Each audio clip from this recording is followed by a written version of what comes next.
You've been lied to about how industries are born. We grow up thinking disruption comes from tech giants, billion-dollar budgets, and flashy CEOs with keynote speeches. But the truth revealed, it often begins in silence, in a shed, with an idea no one believes in. No one tells you this, but the world's oldest automaker wasn't built by corporate masterminds. It was built by two men who didn't even know each other, working in separate cities, chasing the same impossible dream. This shocking story almost didn't happen. One was laughed at. The other was ignored. Both were obsessed. And neither was willing to quit. What started as a shaky three-wheeled machine would one day become Mercedes-Benz, a name spoken in over 200 countries, on racetracks, red carpets, and royal driveways. But here's the part no one saw coming. This wasn't just about cars. It was about ego. It was about vision. It was about identity. And at the center of it all, a little girl's name that would shape an empire. If you think innovation requires money, power, or timing, this will change everything. Because once you understand how Daimler and Benz built an unstoppable legacy, from garages to global domination, you'll see your own ideas differently. You'll realize what they did. You can do too. Let me show you how. To Pico 1, prehistory of modern cars. You won't believe this, but the world's most disruptive invention started with something barely faster than a bicycle. Back in 1885, when most people still trusted horses more than machines, a German engineer named Karl Benz quietly built what many would call a joke on wheels. It had 3 wheels, a gasoline engine, and no roof. But it moved, and that changed everything. The Benz patent motor wagon wasn't just a machine, it was a rebellion against centuries of tradition. At a time when carriages ruled the roads, Benz dared to say, "What if we didn't need horses at all?" Sounds crazy now, but no one saw it coming. What really happened was bigger than a mechanical breakthrough.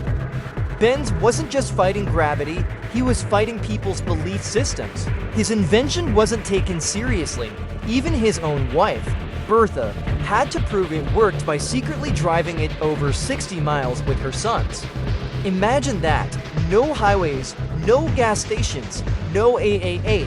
Just pure grit and innovation. That solo trip wasn't just a test drive, it was a turning point in history.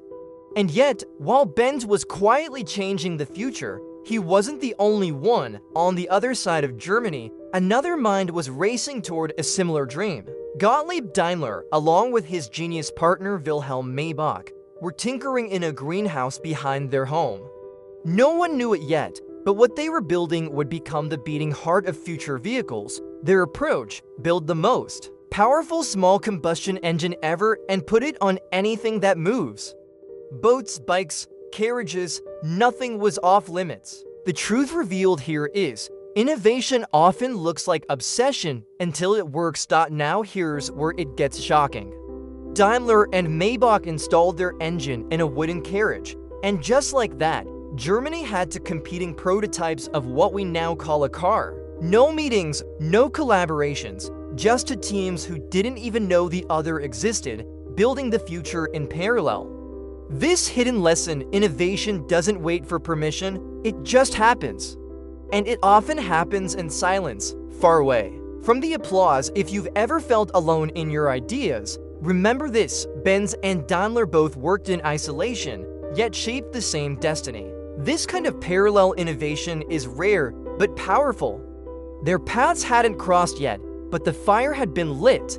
Both men had unknowingly triggered a movement, one that would soon evolve into an industry. And yet, even at this early stage, something felt inevitable, as if destiny had plans for their names to collide. Imagine explaining this to someone in 1886. One day, everyone will own one of these strange machines. They'd probably laugh in your face. Back then, roads weren't built for cars. The idea itself felt absurd.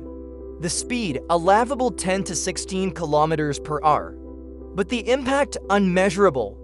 It was never about speed, it was about freedom. That's the secret behind it. People didn't want a faster ride, they wanted their own ride. You see, Ben's patent motor wagon was more than a machine. It was a symbol of independence, lightweight, easy to operate, and with just enough features to prove it wasn't science fiction. Meanwhile, Daimler's version was built for adaptability, a combustion engine that could power anything from a boat to a bike. They weren't solving problems, they were changing the rules. That's what no one tells you. Disruption begins when someone dares to ignore the current playbook. And here's the kicker, neither of them got rich overnight. In fact, both struggled with public skepticism and financial instability. Investors didn't line up, governments didn't endorse them. Their genius was too early for the world to understand. But that's how most breakthroughs begin, right? With confusion, followed by resistance. Then eventually, admiration. It almost didn't work. But history remembers those who didn't quit. The story could have ended there. Two inventors, two machines, no connection. But the universe had something else in mind. A collision course was being written behind the scenes because sometimes the most legendary partnerships aren't born in boardrooms, they begin in complete isolation.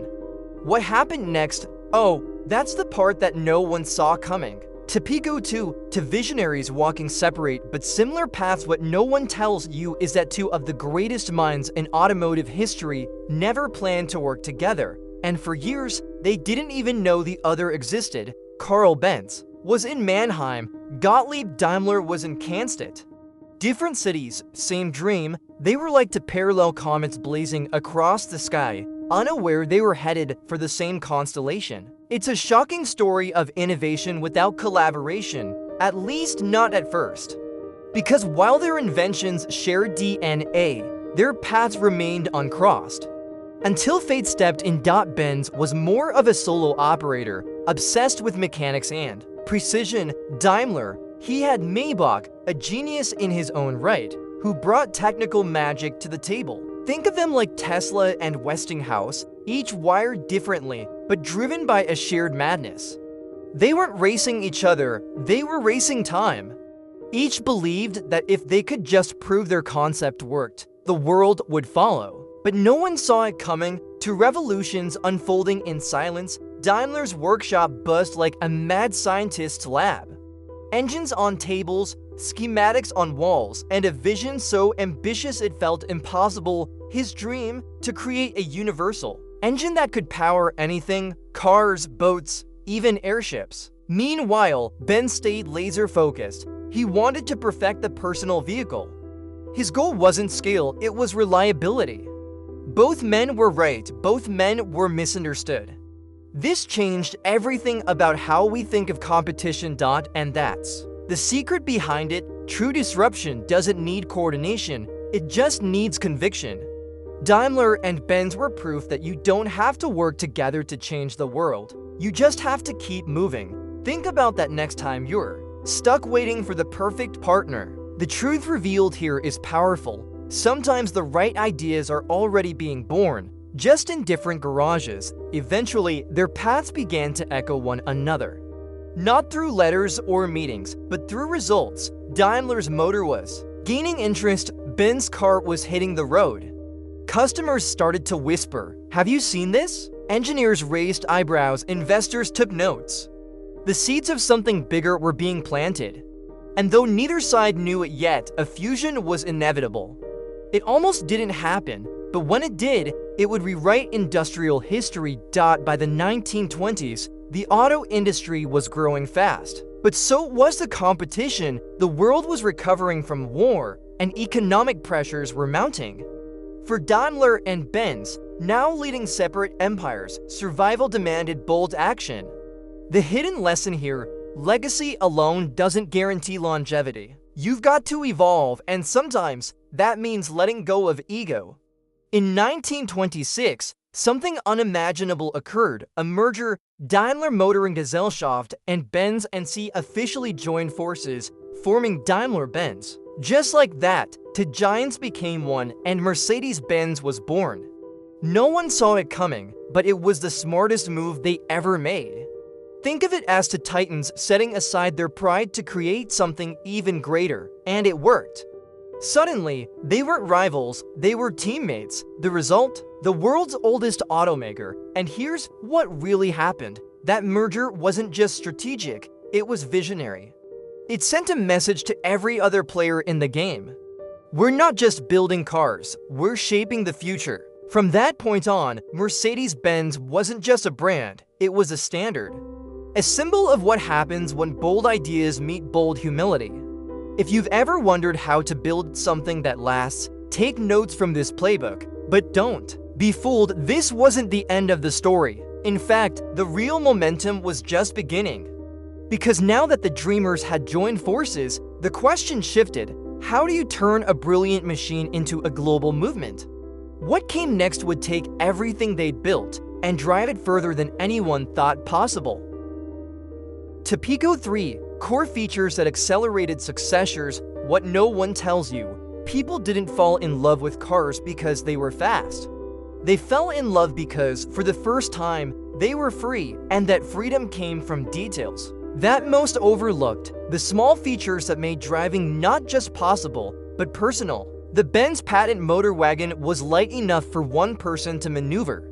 It was quiet, simple, elegant, and while it only reached around 10 to 16 kilometers per hour, that was just fast enough to feel like magic. But the real breakthrough: ignition. Benz introduced an electrical ignition system that made starting the engine easier and more reliable than anything the public had ever seen. Before that, starting a vehicle felt like wrestling a beast. But now, a spark and the motor awoke. That moment changed everything. People stopped seeing the car as a science project and started seeing it as a tool, one they could use. And that's when adoption began. What really happened was that Benz wasn't just building a machine, he was crafting an experience, a smooth ride, a vibration-free suspension, a steering system that didn't require the strength of a blacksmith.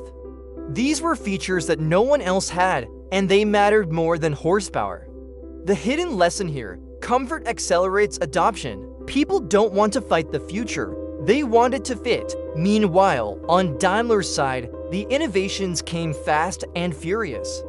With Maybach, he created the Standard engine, nicknamed Grandfather Clock for its vertical design. It wasn't just compact, it was revolutionary. This tiny powerhouse could run at high speeds and be adapted to different machines, cars, boats, even flying contraptions. You won't believe this, but it was one of the earliest multi-platform engines. It almost didn't work, but when it did, it set a new benchmark. Then came the carburetor, a floating marvel that regulated the air-fuel mixture with stunning precision. Without this, engine stalled or overheated, but with it, engines purred. And then the honeycomb radiator, one of Maybach's greatest hits. It solved the overheating issue that plagued early engines, using a beehive-like structure to maximize airflow. These weren't just improvements. They were declarations: we're here to dominate. The truth revealed is this: it wasn't just about getting from point A to B, it was about how you got there. Every curve of the frame, every bolt of the engine was obsessively thought out. Mercedes didn't just want to move people, they wanted to move the standard, and they did. While other inventors were rushing to build faster engines, Daimler and Benz focused on the details that made people stay. Think about your own life. Sometimes, the smallest changes create the biggest impact, like switching from a confusing app to one that just works, or choosing the airline with better legroom, or investing in the stock that no one's talking about, the quiet disruptor. If you're wondering where to look today, look for companies doing what Benz did, solving real problems with real usability. That's where the gold is. And that's the secret behind it all. While the world obsessed over speed, Daimler and Benz focused on trust. Their features didn't just work, they inspired confidence. And when people trust something, they talk about it, they invest in it, they defend it. That's how movements start, not with explosions, but with consistency. Quiet excellence that turns first-timers into believers. So while the rest of the industry was still tinkering in sheds and chasing horsepower, Benz and Daimler were building something deeper: credibility. They weren't just ahead of the curve, they were shaping it. But even with game-changing features in place, one thing was still missing: a brand. A name, a face to put on this revolution. And that came from a little girl named Mercedes to Pico 4. The business strategy and the name Mercedes, I won't believe this, but one of the most iconic brands in automotive history wasn't named after an inventor, but after her. Little girl, her name was Mercedes Jelinek, and her father, Emil Jelinek, was no ordinary businessman. He wasn't an engineer, he wasn't a mechanic. He was a visionary salesman and a demanding one. Jelinek saw the future of cars not as a novelty, but as a luxury, a statement, a performance machine. And he made one bold request that changed everything. In the early 1900s, Jelinek approached Daimler with a deal: build him a faster, more powerful car or lose him as a client. But he didn't just want specs, he wanted soul. He insisted that the new model be named after his daughter, Mercedes. Think about that. One man rebranded an entire movement by blending performance with personal meaning. That's the secret behind it. People buy stories, not just products. And this story?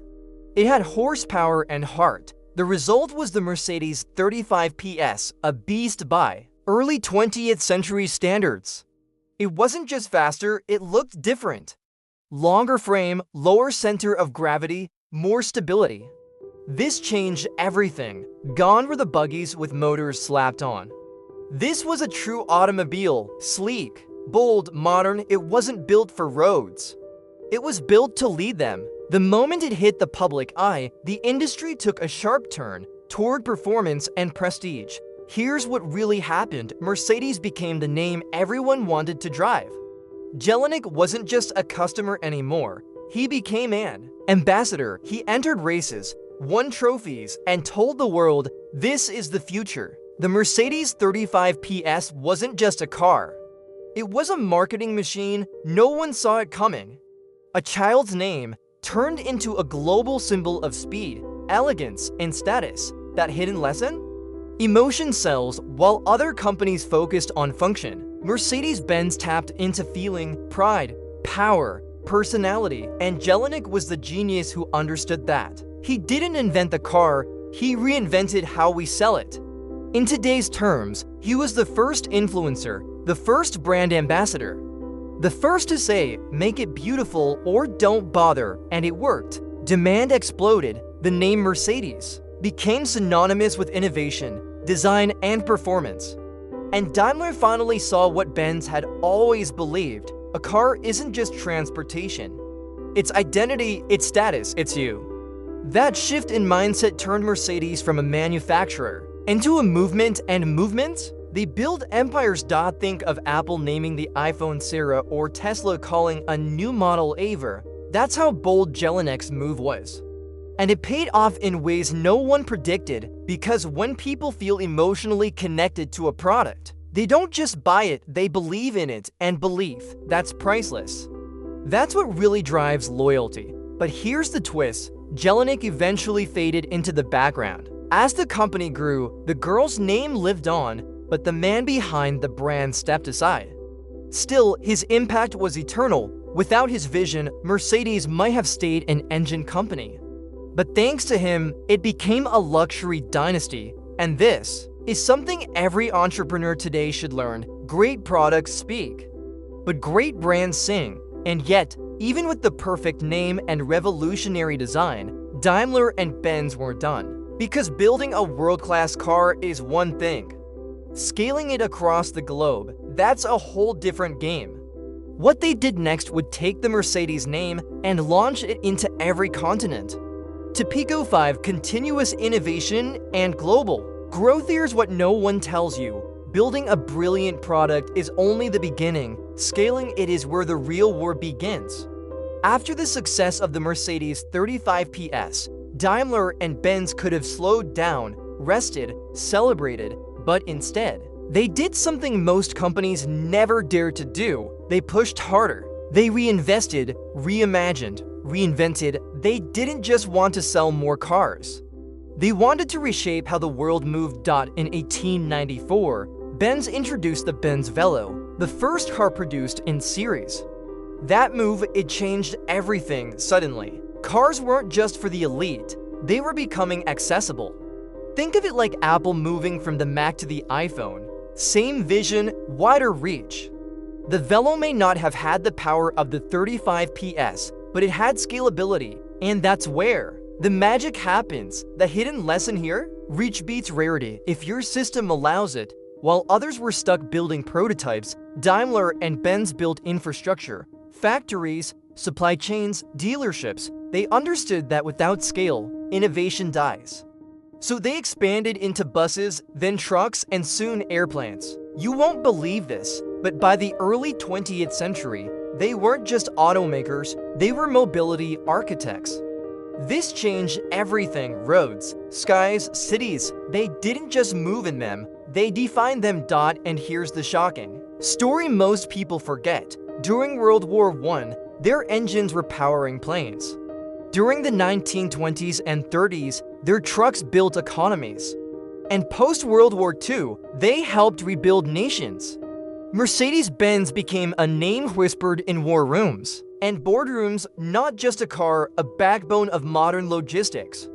The truth revealed? Real legacy isn't built in peace, it's tested in chaos. What really happened was, Daimler-Benz became more than a brand, it became a global force. A symbol of engineering excellence, yes, but also of economic strategy. They knew when to pivot, when to expand, when to adapt, and when the world shifted toward mass transportation, they led that wave too. Subways, trains, commercial fleets, all carrying the DNA of Benz and Daimler's original madness. And let's talk marketing. Mercedes wasn't just appearing in newspapers. It was on racetracks in royal motorcades. At world exhibitions, they knew the power of visibility. That's what no one tells you. Success doesn't just need innovation, it needs attention. It's why today, you'll still see Mercedes in Formula One because performance breeds headlines. And headlines breed demand. Their cars became status symbols on every continent. From the streets of Berlin to the palaces of Dubai, from Hollywood movies to presidential convoys. Mercedes-Benz was no longer a product, it was a passport to prestige. And the lesson is clear: if you want global influence, your product must transcend function, it must evoke desire. And that's a language every country speaks, but don't get it twisted. They face setbacks too: economic depressions, war damages, factory bombings. It almost didn't work. But time and time again, they rebuilt better, smarter, stronger. What kept them alive wasn't luck, it was obsession with improvement. A refusal to settle, a hunger for reinvention. That's the real secret behind every century-old empire. Relentless evolution, and even now, the ripple effect continues. Electric models, autonomous driving, AI integration. It all traces back to that first patent motor wagon and to men who refused to stop dreaming. But here's the final twist. This wasn't just a story about cars. It was a story about vision, resilience, and the power of reinvention. Which brings us to a truth most people still ignore. The future isn't waiting for permission. It's waiting for people bold enough to build it. So now, you know what really happened to men. One vision, no safety net, no applause. Just relentless belief in something the world wasn't ready for. It could have ended at any moment. But they didn't stop, and because of that, they now live in a world shaped by their persistence. Their story is a hidden lesson in reinvention, in ignoring the noise, and in chasing a vision even when no one else sees it. But let me ask you something. What are you building? Are you still waiting for permission? Waiting for the perfect partner, the right time, the budget, the applause? Or are you bold enough to start with what you have, just like they did? Because here's the truth. The next industry disruption won't be the loudest voice in the room. It'll be the one quietly obsessed behind the scenes, refusing to give up. Are you that person? If this story made you rethink what's possible, don't keep it to yourself. Share it, leave a comment with your biggest takeaway. What idea have you been sitting on for too long? And what's stopping you from turning it into your legacy? Most of all, hit that subscribe button and turn on notifications. Because this channel is where we expose the untold stories behind the world's greatest